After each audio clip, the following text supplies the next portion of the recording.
Hello and welcome back to Part-Time Gaming. I'm going to do something a little different today, and it's something that I really enjoyed doing, so I'm definitely going to make more of these types of videos in the future. I had a great time making my Star Wars Battlefront reflection video, and it got me thinking about one of the most enjoyable aspects of the games, the maps. Battlefront 1 and 2 are full of amazingly fun maps with so many details and secrets to discover, and I wanted to make a video to show one of them off. Like I said, I'll be making more of these videos in the future for more Battlefront maps and also maps from other games, but today I'm focusing on one map from Battlefront 1, Tatooine Dune Sea. This map has a special place in my heart. It was the first map that I played when I got Battlefront as a kid. I had played the indoor map before on a demo disc that I owned, but when I finally got the full game for Christmas one year, Tatooine Dune Sea was the first map that I chose to play. I was so excited that I read through the details of all the command posts on the command post select screen to see all the ships that spawned at each of them, but by the time I actually chose where to spawn, all the ships had already been taken by NPCs. Despite this minor heartbreak, I still managed to have a blast and was enraptured by how amazing it was to be participating in a battle in the middle of Tatooine with so many iconic objects and scenery from the movies. You have Luke's home, the giant stone arch, the Jawa sandcrawler, a Tusken village, and the Sarlacc Pit all in one map. That is a crazy amount of recognizable scenery and moments from the movies to be shoved into a single map. And they all flow so naturally together that it somehow doesn't seem weird that they're all basically right next to each other. In addition to showing you some of the details of these set pieces in this video, I want to talk about some of the smaller details of the map as well, and my general feelings about the map as a whole.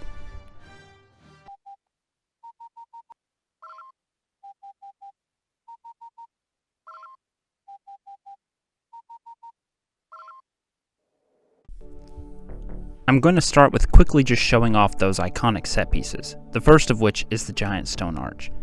The arch shows up in Attack of the Clones when Anakin is having his little episode and is driving around on the speeder bike. It's such a quick shot, but it really stuck in my mind as a child, and I was excited the first time I saw it on the Dune Sea map in Battlefront. In addition to looking super cool, it serves as a great place from which to snipe some enemies. It's always a cool feeling to go from headshotting the other team to fighting enemies underneath it in its shadow while either defending the Homestead command post or while assaulting the Homestead, depending on which faction you're fighting as. Speaking of the Homestead command post, this is the next set piece I want to talk about. This command post is Luke's childhood home and is really just a small room that is sunken into the ground. It's usually pretty easy to take this command post when you're playing as the Empire or the CIS, because in order to clear out any enemies, all you really need to do is chuck a thermal detonator down into it. This will clear out anybody that is hanging around defending it, and then you can just sit and cover while you capture it.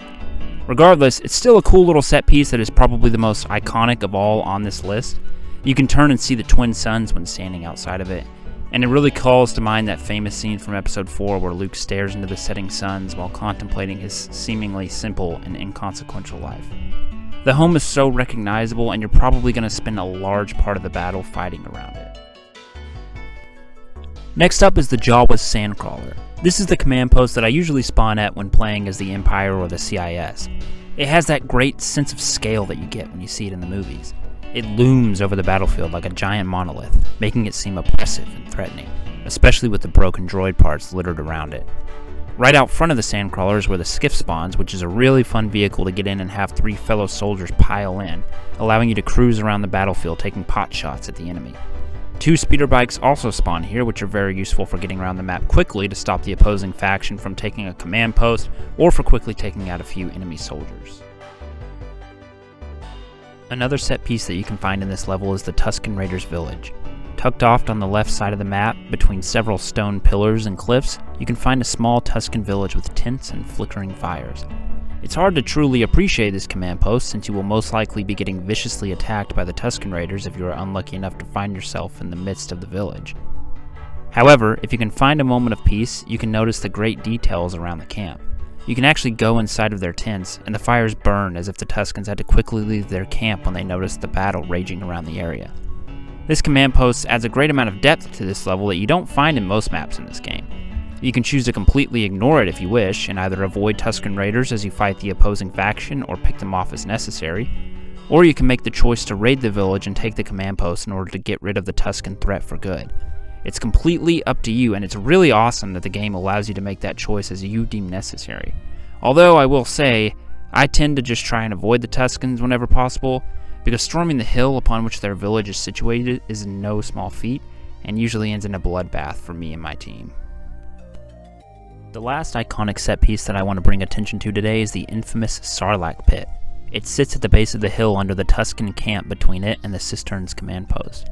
It is a sight to behold to watch a battle unfold between whatever faction controls the Cisterns and the Tuscan raiders coming down their hill, only to watch soldiers be picked off one by one by the Sarlacc's far-reaching tentacles and dragged into its toothy maw. There have been many times where I've found myself engaged in a firefight in this area, not realizing that I'm inching closer and closer to the strike zone, only to find myself suddenly snatched by one of the creature's tentacles and pulled into the depths. When I was younger, I used to try and blow NPCs up with a thermal detonator to send them flying in the direction of the Sarlacc, hoping to cause them to roll down into its waiting mouth. It is such an amazing, dynamic, and terrifying addition to the map that just takes the battle up to 11. I mean, it really is a sight to behold to see 2 or even 3 different factions all engaged in battle around this monstrous Sarlacc. In addition to these memorable and fun set pieces from the movies, I also wanted to talk about some of the smaller details of the map. As I was playing and recording footage for this video, I actually found an area that I've never found in all the years I've played this game. If you go up the rocks that lead to the giant arch and go to the left instead of up onto the arch, you can follow this stone path that leads to a rocky outcrop that overlooks the Cistern's command post. This is a great location from which you can snipe the enemy team or Tuscans and try to thin their ranks so that you or your teammates can then swoop in and capture the command post.